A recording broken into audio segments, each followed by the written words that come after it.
Power is not inherited by accident. It is taught quietly, deliberately, and without mercy. John D. Rockefeller did not leave his empire to chance. What he passed to his son was not money alone, but a private code of power. These were not written for the public. They were not meant for applause. They were rules for survival at the highest level. Ignore them, and you will always work for men who didn't. Law 1. Master yourself before you attempt to master the world. Rockefeller believed the first battlefield is internal. Before markets, before competitors, before governments, there is self-command. A man ruled by emotion leaks information. Anger reveals intention. Ego invites manipulation. Fear shortens vision. Rockefeller trained himself to respond slowly, deliberately, and without visible agitation. While others reacted emotionally to pressure, he waited, and that delay gave him clarity. This discipline created a psychological asymmetry. Opponents revealed themselves while he remained unreadable. They moved emotionally. He moved strategically. Self-mastery creates unpredictability. Unpredictability creates power. If nothing outside you can force a reaction, then nothing truly controls you. Law 2. Never allow a single point of dependence. Dependence is the silent killer of leverage. One income creates anxiety. One supplier creates vulnerability. One ally creates exposure. Rockefeller diversified, not because he wanted excess, but because he refused to be cornered. He understood that power belongs to the man who always has an alternative. Dependence changes behavior before it changes outcomes. It makes men compromise early. It makes them hesitate when they should act. True security is redundancy. True power is optionality. When you can walk away, negotiations change. When you cannot, your words lose weight. Law 3. Appear calm. Even when executing ruthless decisions, Rockefeller did not announce dominance. He made it feel inevitable. He understood that emotional displays, even strength, invite resistance. Calm disarms people. It suggests preparation. It suggests foresight. When difficult decisions had to be made, he made them without spectacle. This forced others to process the outcome rather than react to the delivery. Calm removes the illusion of negotiation. It signals that the decision has already been made elsewhere. Silence amplifies authority. Calm suggests control over information others lack. The man who stays composed while others panic is assumed to be ahead, even when he says nothing. Law 4. Detach emotion from business completely. Emotion introduces bias. Bias distorts judgment. Distorted judgment creates openings for rivals. Rockefeller believed once emotions enter strategy, outcomes become unreliable, not because emotion is weak, but because it is inconsistent. He separated personal feeling from professional decision with precision.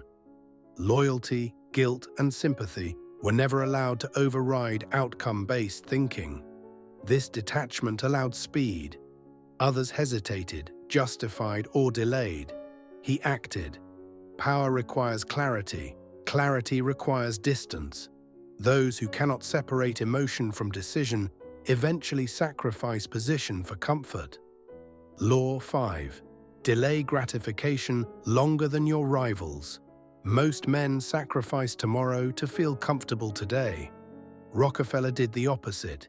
He delayed recognition, luxury, and celebration while building position. Where others extracted profit early, he reinvested. This created compounding advantages: financial, strategic, and psychological. Delayed gratification is invisible power. No one sees it working until it's too late to catch up. Patience is not passive, it is aggressive restraint. The man who can wait while others cannot eventually dictates the rules. Law 6. Study human nature more than numbers. Markets evolve. Human behavior repeats. Rockefeller understood fear. Greed, pride, and insecurity drive decisions more reliably than logic. He studied people as systems, predictable under pressure. By understanding emotional patterns, he could anticipate reactions during stress, negotiation, and collapse. This allowed him to move first, quietly. Others believed events surprised them. He expected them. Those who understand systems but ignore human nature are always confused. Those who understand people shape outcomes invisibly. Law 7. Control infrastructure, not surface-level competition. Rockefeller avoided fighting where others competed. Pricing wars, branding battles, public disputes. Instead, he controlled what made competition possible: transportation, refining capacity, distribution.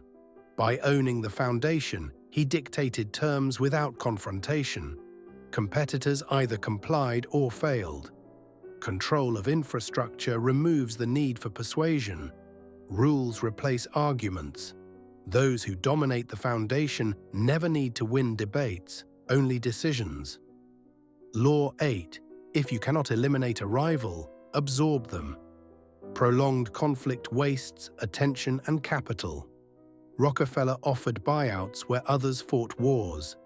Ownership ended resistance permanently and converted enemies into dependents. Absorption removed uncertainty. It replaced hostility with alignment. This strategy neutralized pride.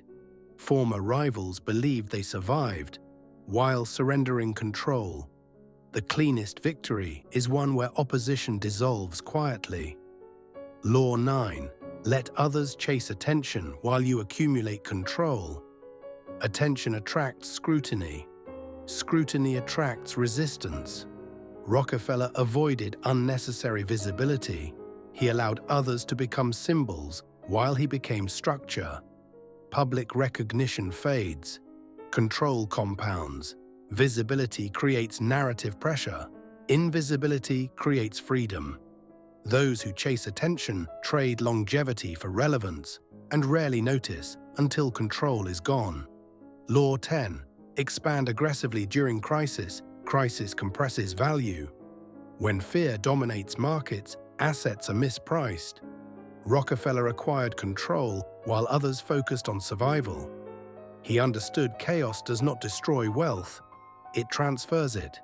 Preparation determines direction, panic determines surrender. Those who wait for clarity arrive after opportunity has passed. Law 11. Never interrupt an enemy while they are making a mistake. Errors accelerate when left alone. Rockefeller allowed rivals to overextend, overspend, and miscalculate. Intervention would have slowed their collapse. Silence here is patience, not mercy. Time magnifies weakness. Interference often rescues incompetence. When opponents defeat themselves, the cost is minimal. Law 12. Accept that power requires being disliked. Approval creates obligation. Obligation limits action. Rockefeller accepted resentment as the cost of dominance. He did not dilute strategy to protect his image. Respect creates space. Fear creates compliance. Approval creates vulnerability. Power and popularity rarely coexist for long. One requires distance, the other requires compromise. Law 13. Think in generations, not lifetimes. Rockefeller planned beyond his own presence. He built systems designed to function without him. Structures that outlived relevance and leadership changes. Short-term thinkers build careers. Long-term thinkers build dynasties. Time horizon determines who commands who. Law 14. Teach power privately to your heirs. Public instruction attracts challengers. Rockefeller passed knowledge quietly within controlled circles. This preserved advantage while avoiding attention. Public wisdom invites imitation. Private instruction preserves dominance. Power survives longest when it is inherited silently. Law 15. Treat wealth as a weapon, not a trophy. Money unused is dormant leverage. Rockefeller viewed capital as a tool for insulation, expansion, and control, never as validation. Consumption weakens position. Deployment strengthens it. Wealth that does not influence outcomes is decorative, not powerful. Law 16. Exit positions before decline becomes visible. Authority erodes when overstayed. Rockefeller understood when consolidation mattered more than expansion. Leaving at the peak preserved leverage and narrative. Timing preserves myth. Delay invites erosion. Knowing when to leave is as powerful as knowing when to enter. Law 17. Measure success by control, not praise. Praise fades with opinion. Control reshapes reality. Rockefeller measured success by outcomes that could not be reversed, not admiration that could be withdrawn. Applause is temporary permission. Control is permanent authority. Those who seek praise are governed by crowds. Those who seek control shape history quietly. Rockefeller did not build power to feel good. He built it to endure. These laws are not moral. They are not kind. They are effective. Use them, or spend your life operating inside systems designed by men who already have.